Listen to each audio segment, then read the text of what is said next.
کہ اللہ تعالیٰ نے پچھلے 200 سال میں جتنے بھی میجر کام تھے نا اس خطے میں سب پٹھانوں سے لیے.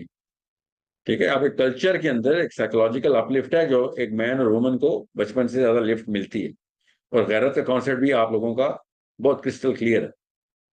میرے ایک استاد تھے, پاکستانی نہیں تھے. میں نے ان سے ایک دفعہ سوال کیا, آپ کی عمر کا تھا, میں 18-19 سال کا, اور میں نے کہا اگر عربوں کے اوپر اللہ تعالیٰ کے یہاں تو تکے نہیں ہے نا, عرب پہ کسی وجہ سے قرآن آیا نا, عرب پہ کلچر میں کوئی خاص ٹریننگ ایٹریبیوٹ کلچرل سائیکالوجی میں آتی تھی. تو میں نے ان سے کہا کہ اگر عرب میں قرآن نہ آتا تو پھر کدھر آنا چاہیے تھا؟ وہ عرب بندے نے کہا اگر عرب میں نہ آتا تو پٹھانوں میں آتا. آپ دونوں عرب اور پٹھان کلچرل سائیکالوجی میں مین کی آرکیٹائپ ٹھیک رکھتے ہیں,